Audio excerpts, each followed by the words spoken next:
Boa tarde. Hoje é 7 de fevereiro de 2018, dia de inovação aqui no canal Infomoney TV.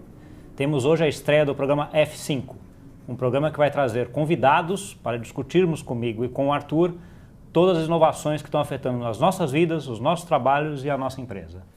É isso aí. Você está achando que o assunto não é com você? Você está enganado, hein? A partir de hoje, na Infomoney TV, eu e o Gustavo Cunha vamos trazer assim, a atualização para você. Vamos mostrar como essas inovações estão mudando a regra do jogo, estão mudando a sua vida, a sua forma de trabalhar, a sua forma de interagir com as pessoas. Toda semana, toda quarta-feira, às 15 horas. Estaremos aqui, ao vivo, como é um programa de novidade, de inovação, é um programa também colaborativo. Ou seja, estamos no Facebook, ao vivo, e olhando tudo que vocês quiserem comentar. Então, se alguém tiver alguma dúvida, não entendeu alguma coisa, quiser fazer alguma pergunta para os nossos palestrantes que estarão aqui, por favor, fique à vontade de interagir com a gente. Já já a gente vai conversar com o Luiz Fernando Guedes, que é um especialista em gestão da inovação. Você já vai entender. A gente já vai dar um chacoalhão na sua vida. Eu só queria dar um recadinho antes. Se você puder colocar na tela, Gabriel. Para você que já é inteirado aí, que já é empreendedor, que está montando a sua startup, está acontecendo o Inovativa Brasil 2018. E o que é o Inovativa Brasil? Então é um programa de aceleração de startups gratuito em larga escala. Você vai ter lá mentoria gratuita. Eu tenho aqui um material extenso que eu não vou ter tempo de passar, mas é importante que você que está empreendendo, começando nessa vida aí, procure mais informações. Eu vou colocar o site aqui, ó. Deixa eu passar rapidinho. inovativabrasil.com.br. Dá uma olhada lá, eu tenho certeza que você vai ter acesso à mentoria de altíssima qualidade para te ajudar aí a dar o empurrão que você precisa para colocar a sua startup de pé. Tá legal? Quero agradecer aqui o Wagner Mancini, que mandou esse recado, pediu para eu avisar e já aproveitar e mandar um abraço para ele. E hora de bater um papo com o professor Guedes. Sim, sim. Primeiro, obrigado por ter vindo, Guedes. Obrigado por me receber. E por vir assim no programa de estreia já, né? Na batata quente, né? É isso daí. A vida é agora, não é? É agora. Guedes, eu estava falando agora há pouco, te apresentando e dizendo que você é especialista em gestão de inovação. Isso mesmo. Você não fez graduação em inovação. Você não recebeu lá um diploma de inovador. Não. E acho que nem hoje alguém é capaz de fazer uma faculdade dessa. Como é que é uma trajetória de vida para trabalhar com inovação? Legal. No campo das empresas, primeiro uma coisa importante a distinguir é a inovação nas artes, na ciência, na sociedade. Há várias formas de ser inovador. O meu campo de estudo é a inovação nas empresas. Eu não tenho nenhuma vocação para ser artista, então, na verdade, eu sou engenheiro de formação, o que mostra lá que eu não tenho muita vocação para fazer quase nada, né? Porque se eu tivesse, eu faria alguma coisa. Então, o engenheiro é um cara que dá certo por acaso, quando dá, né? Não sei se exatamente é o meu caso, com respeito aos colegas engenheiros que tem, pelos quais tenho muito apreço, é brincadeira. Mas, enfim, eu sou engenheiro de formação e a tecnologia sempre foi me atraiu bastante desde que eu fiz na minha época chamava colegial. Entregou, né? Hoje é o ensino médio, né? E era técnico, então eu fiz o ensino médio técnico em eletrotécnica. E por influência do meu pai, enfim. E isso meio que fez o meu caminho seguir pela ciência exata. E eu me descobri na ciência exata e adorei o curso de engenharia, a despeito de ter sido muito difícil para mim, eu sempre tive que estudar bastante. O que a escola me ensinou foi o meu jeito de aprender, que é uma coisa que eu levo para o resto da vida. Estamos na jornada do lifelong learning. Você aprende o resto da vida. Imagina você chegando no seu cardiologista e ele falar que a última vez que ele foi a um congresso foi em 78. Nossa. Se o cardiologista precisa aprender, assim como o dentista precisa aprender, por que não o administrador, ou o engenheiro, ou o biólogo, ou o arquiteto, enfim? A sociedade do conhecimento tem como presunção o aprendizado contínuo. Então, eu sempre imbuído desse espírito, eu sempre me dediquei muito à educação formal. Então, assim que eu terminei a faculdade, eu fui já logo trabalhar, mas fiz um curso de pós-graduação na mesma faculdade na qual me formei, que foi a FEI, lá em São Bernardo. Terminado esse curso, eu percebi que para eu chegar onde eu queria chegar, eu tinha sempre uma aspiração econômica barra bem alta. Eu sempre pus um desafio bem alto para mim mesmo. Porque eu pensava assim, se você põe um desafio alto e erra, você errou um pouco, você chegou alto ainda. Se põe um desafio baixo e acerta, que porcaria, né, velho? Então a minha barra era sempre muito alta, o que é uma faca de dois gumes, porque põe em você mesmo uma pressão muito grande. Mas eu não arrisco dizer que haja outro caminho nesse mundo em que vivemos hoje. Se não é o motor que vem de dentro, sabe? O que te empurra para frente é o que vem de dentro. Se você esperar que alguém lhe diga o que é para fazer, sinto muito, você está com um problema. Desculpa aqui pelo celular. Dito isso, a segunda pós-graduação foi um mestrado. Eu queria fazer mestrado no exterior, mas a empresa que eu trabalhava não conseguiu me ajudar, enfim. Eu resolvi fazer mestrado no Brasil mesmo e foi já na área de gestão. Então eu trabalhei como técnico, como engenheiro por 5, 6 anos. E aí encontrei na gestão, e eu não fui para a gestão, isso é um problema que inclusive acontece no Brasil hoje, a meu juízo. Os engenheiros saem do campo da engenharia para o campo da gestão, não porque o campo da gestão tenha mais glamour, ou seja mais legal, mas porque paga mais. Então é uma decisão racional desse agente, vamos chamar assim. Mercado financeiro aos montes, né? Mercado financeiro aos montes, que é onde está a grana. Então trabalhar na fábrica tem pouco glamour, mas tem pouca grana também, no mais das vezes. Que me corrijam, por favor, os colegas que estão nos ouvindo aqui, que mostrem que isso não é verdade, eu ia ficar muito satisfeito. Mas hoje, a maior parte dos engenheiros trabalha em banco. Logo depois, na indústria automobilística, que é legal também, mas no Brasil, hoje, a indústria automobilística faz pouca inovação. Mas, voltando à trajetória do inovador, a ideia foi trabalhar na fronteira entre a ciência, que eu não queria perder. Foram 5 anos muito duros, eu aprendi bastante coisa em engenharia e não queria perder isso. Mas pro lado da gestão, aprendendo a lidar com pessoas, com problemas complexos e sociais, além de éticos e morais, que a engenharia aborda, mas de maneira tangencial. Quero te fazer uma pergunta. Tem um termo que atualmente está bem em voga, que é o que a gente chama de inovação disruptiva. Né, que tem a ver um pouco aí com a inovação em si, mas tem a ver também com como é que as pessoas, as empresas atuam com isso. Como é que você, da tua experiência, do que você viu, como é que você vê essa... Acho que a primeira pergunta seria o que é uma inovação disruptiva para você? O termo surge por volta... na verdade, ele é popularizado, não surge. Por volta dos anos 2000, no começo dos anos 2000 até 2005, por conta de um professor de Harvard, que é o Clayton Christensen, que dialoga com esse termo como se fosse um novo paradigma. A disrupção decorre de seguir uma trilha diferente daquela que todo mundo vem seguindo, que é um tipo de inovação. Não é o único tipo de inovação. É um tipo legal, porque pode trazer um upside potencial muito grande. Quando você está na contramão, não sei se você vai lembrar, se os nossos colegas que nos ouvem aqui, nos veem também vão lembrar, do Forrest Gump. Um clássico, todo mundo adora aquele filme, a trilha sonora é sensacional, os atores são maravilhosos, e aí a certa altura, o Forrest e o Bubba Gump estão no oceano, no barquinho deles, e tem um maremoto, alguma coisa parecida com isso, e todos os barcos viram. Todos os barcos. Sobra um, o dele, que se enche de camarões. Ali. Então ele volta para casa como o vencedor daquela batalha, mas de maneira circunstancial. E a partir dali, a vida dele muda economicamente, inclusive. Ele até investe numa empresa que é um símbolo, é uma maçã. Que, que é o comecinho da Apple. Então, a disrupção pode ter a ver também até com um pouco de sorte, de você investir naquilo que ninguém investe e dar certo. Agora, há muitos outros caminhos para inovar que não são um caminho da disrupção. Esse do paradigma, de enfrentar o paradigma vigente e subvertê-lo, é uma coisa, primeiro, para pessoas muito corajosas, segundo, que tenham apetite para usar uma grana que pode nunca mais voltar.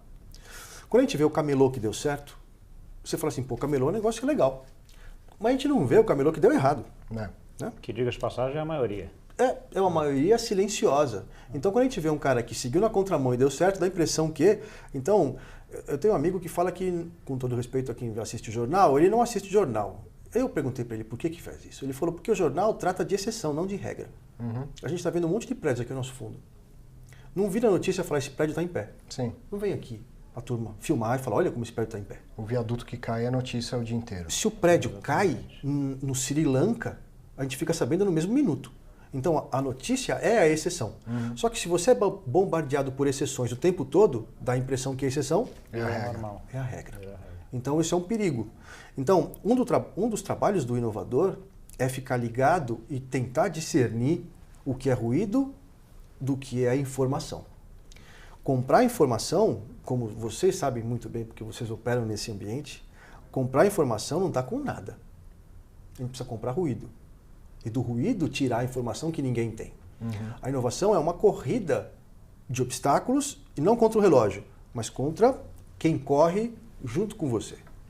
Você fala um negócio que eu acho muito interessante, que você precisa ser o primeiro e para isso basta ser melhor que o segundo. Exato. Ser o primeiro do mundo é legal, mas é caro. Se você for o primeiro porque o seu consumidor o escolheu em detrimento do seu concorrente, tá bom já para mim. Tá bom já para mim. E não necessariamente ser o primeiro do mercado, o primeiro a chegar também. Outro dia na classe com uma turma muito querida lá da Business School São Paulo, para quem também dou aula com muito orgulho, a turma falou sobre Netflix, que ele é o first mover. A gente surgiu até essa dúvida. Eu falei, puxa, eu não sei. Aí vamos procurar. Na hora a gente procurou e viu que em 1850, alguma coisa, 1850, o primeiro streaming de música. Eu falei, vocês estão de sacanagem comigo. Como assim? O cara pega o telefone, liga para um número e escuta a música.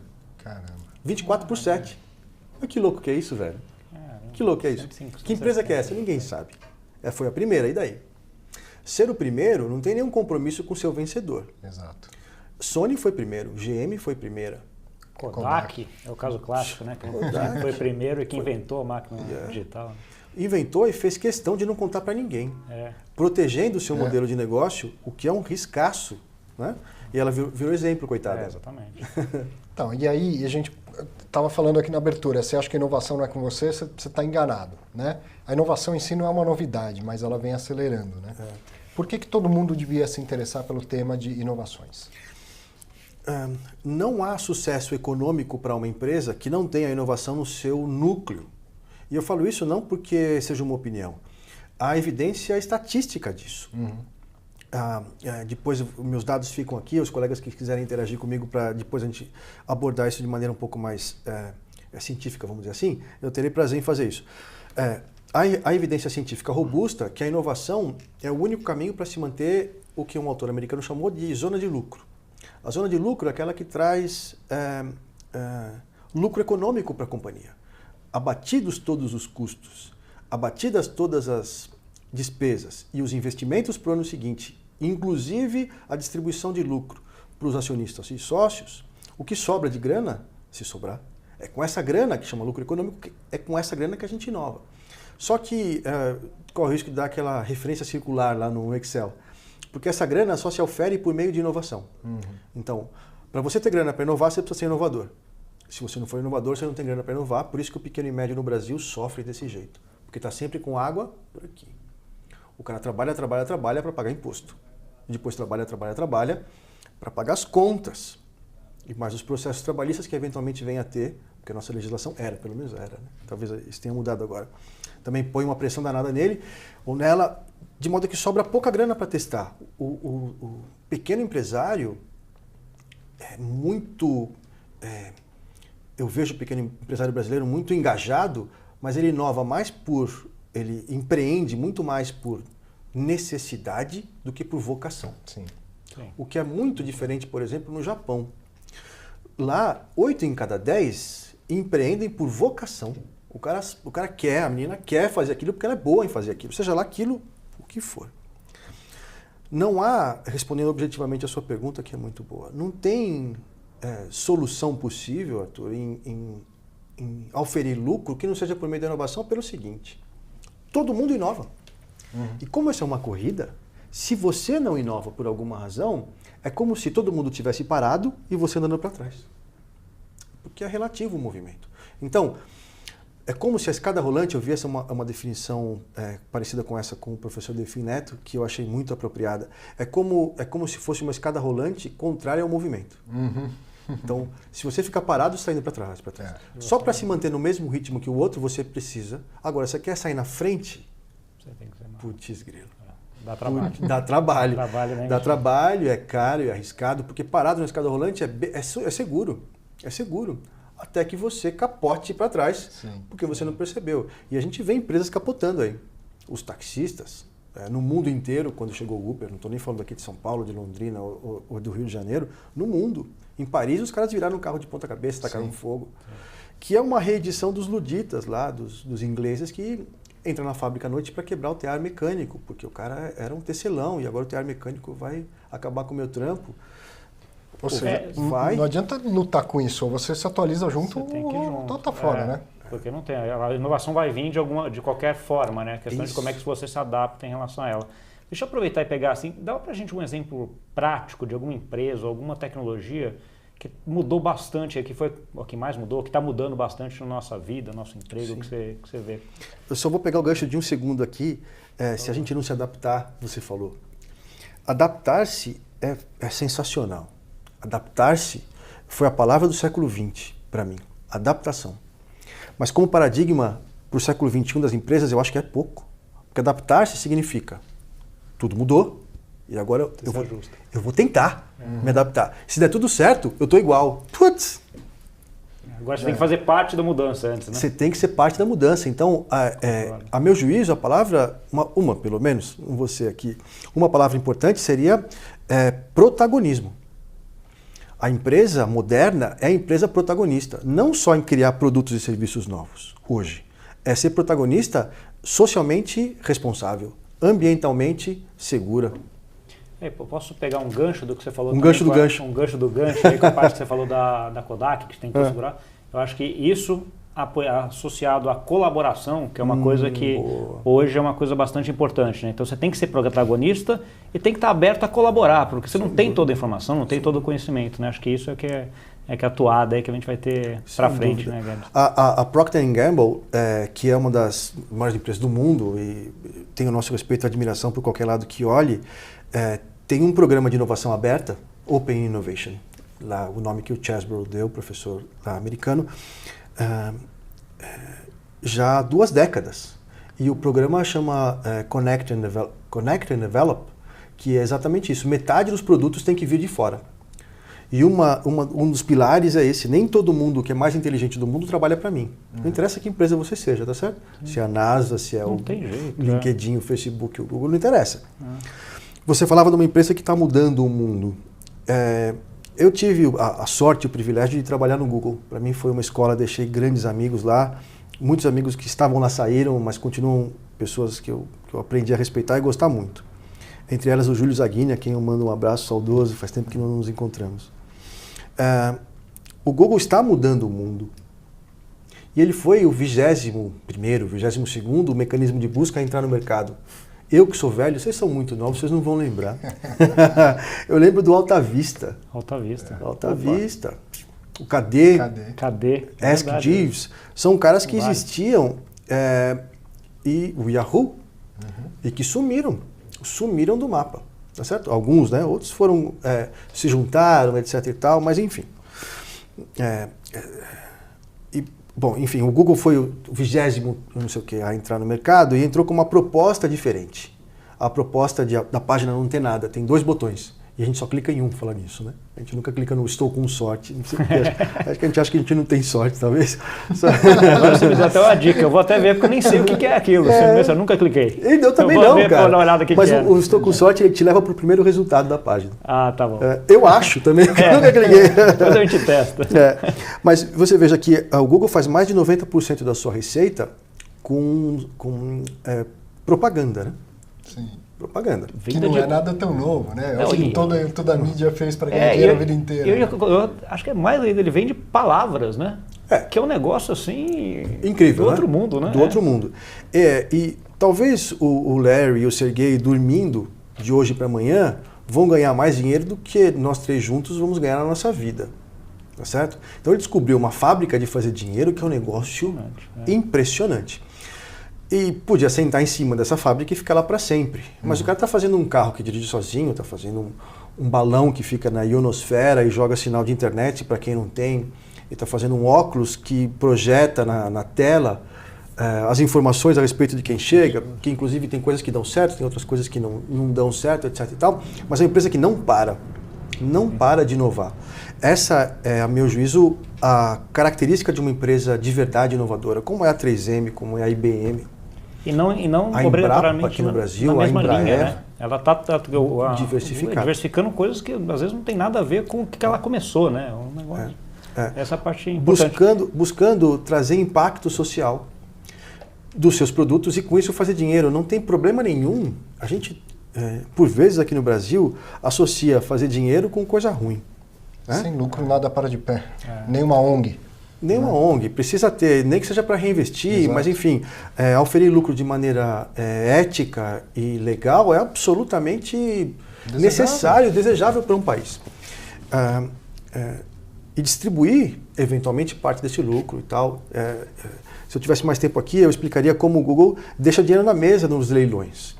Então, talvez seja tempo para a gente conversar isso outro dia. Não, a gente vai voltar, porque eu tenho um outro ponto. Eu queria voltar um pouco na parte de tecnologia, mas tem um outro ponto também, que essas tecnologias acabam sendo muito concentradoras, né? Então, você teve uma concentração de renda aí nos últimos anos incrível, que é um tema que acho que uma outra oportunidade a gente poderia...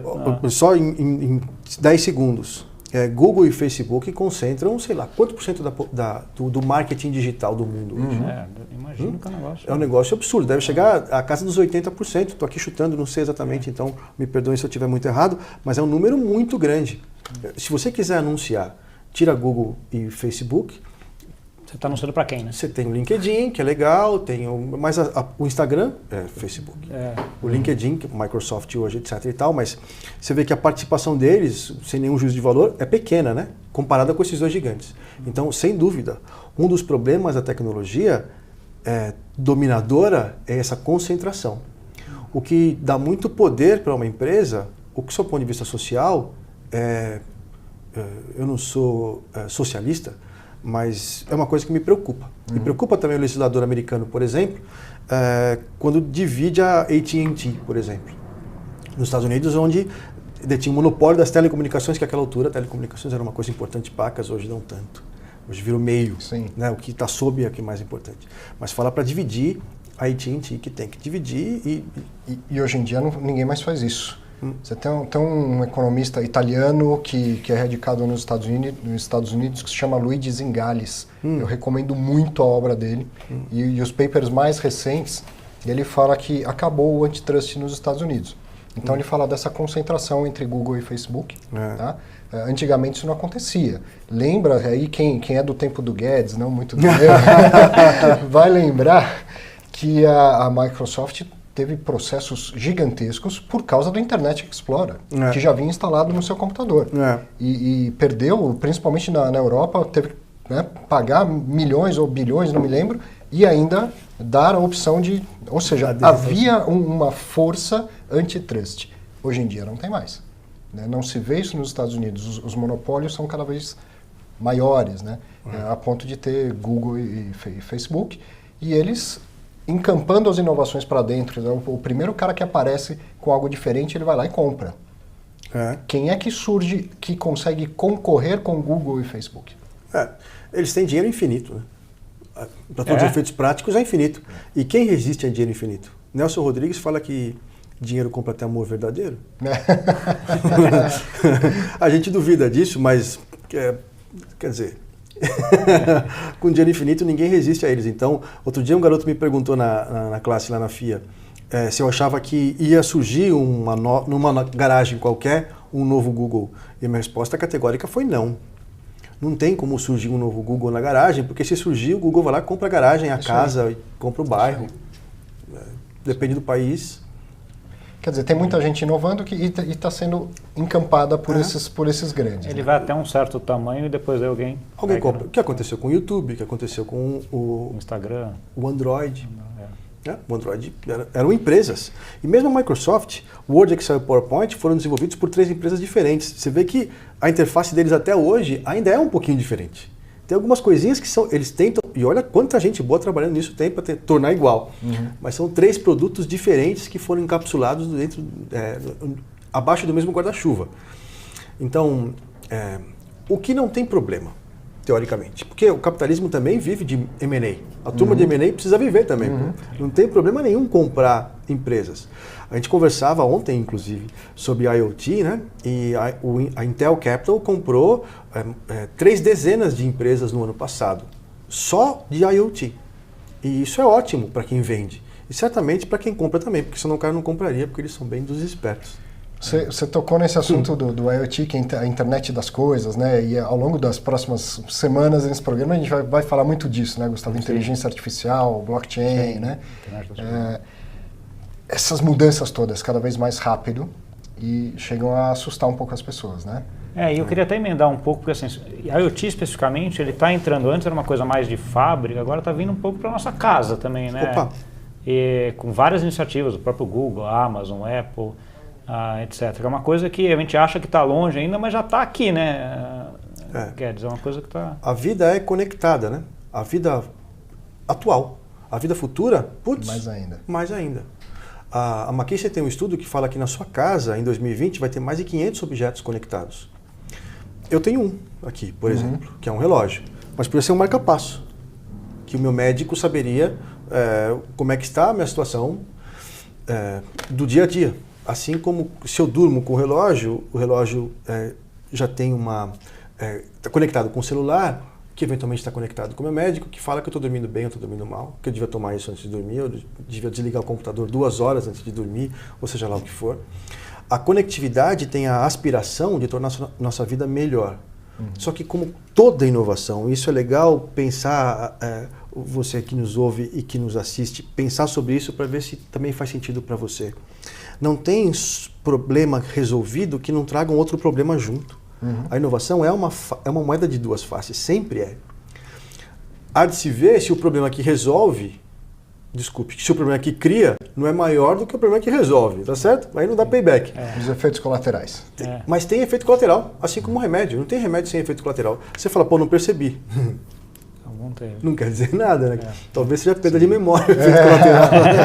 Bom, e dessas coisas todas que a gente está vendo mudar e cada vez mais rápido, eu vou ficar sem emprego, eu devo ficar assustado, isso é uma ameaça ou isso é uma oportunidade, esse mundo de coisas novas que a gente está vendo surgir? Essa é uma excelente pergunta. Quanto tempo a gente tem mesmo? Tem pouco, estamos chegando ao final já. Porque a resposta é uma ameaça e uma oportunidade. A tecnologia por si só, ela não tem nenhuma conotação ética. A tecnologia, se dá para fazer, vai ser feito. É simples como isso. É lógico que tem limites para isso, mas os limites são tão à frente que se houver uma tecnologia que poupa a mão de obra, ela vai ser implementada. Claro. A tecnologia e o capitalista têm pouca preocupação necessariamente, né? No caso geral, vamos dizer assim, não tem a preocupação social do que como reengajar a turma que perdeu o emprego ou que não está preparada tecnicamente, etc. e tal. Esse é um problema social que nós, como sociedade, como governo, temos que resolver. E essa é uma discussão em aberto. Isso sempre ocorreu. Sempre ocorreu. Sempre. A diferença é a velocidade. É a velocidade. A gente passa de um momento linear para um momento exponencial, onde o crescimento é explosivo. Então, antes, no trabalho do campo, que abrigava centenas, milhares de trabalhadores, obrigado. Hoje, com alguns, remotamente, você faz a mesma coisa. Faz melhor. Então, as máquinas conectadas, a inteligência artificial, vão facilitar muito o trabalho. E facilitar significa ter alimento mais barato em casa. Ou comprar alguma coisa na Amazon, ou chegar na mesma hora na sua casa. Não no mesmo dia. Para o consumidor isso é legal. Só que, vamos dizer, das fronteiras da empresa para dentro, isso é muito tenso. Que trabalhador que prospera no futuro? Aquele que faz alguma coisa que a máquina não vai demorar muito para conseguir fazer. Vou te dar um exemplo. Um enfermeiro ou uma enfermeira. Um dentista, um psiquiatra ou um psicólogo. Um pintor um coreógrafo ou coreógrafa e por aí vai. Essa turma tem emprego garantido por bastante tempo. Um professor? Já não sei. Porém, eu gosto de pensar que a formação é mais do que técnica. Um robô dificilmente... Ó, falou de professor. Bateu até o sinal. Bateu o sinal, o robô dificilmente vai ser empático. Ele pode ser, ele aparentar ser, mas é uma empatia fria. O professor transmite mais, eu gosto de pensar assim, transmite mais para o aluno do que só a técnica de matemática, de língua portuguesa, seja lá o que for. O professor pode servir de inspiração em alguma medida. Então, e tem um pouco do que você comentou da parte psicológica, né? Que a máquina ainda está longe de alcançar. Está longe de alcançar. Bom, a gente, infelizmente, está com o tempo estourado, mas tem mais, né? Daqui a pouco tem mais. Então, quero te agradecer muito. Você gostou, né? Sei que você gostou. Semana que vem tem mais Luiz Guedes aqui. Dizer para você, parceiro, sucesso, parabéns pela estreia. E é isso, cara. Espalhe a inovação. Está começando o F5 essa semana, essa quarta-feira, mas todas as quartas-feiras a gente vai estar por aqui. O professor Guedes fica aqui, grava o programa na próxima quarta-feira, porque é carnaval, todo mundo vai querer curtir o seu, e quando você estiver voltando com aquela ressaca, ele vem te dar um outro chacoalhão para falar, olha o que está acontecendo, vamos nos atualizar. Essa é a nossa proposta. Exatamente. Vamos embora, então. Obrigado pela participação e até quarta que vem. Um grande abraço, até semana que vem. Tchau, tchau.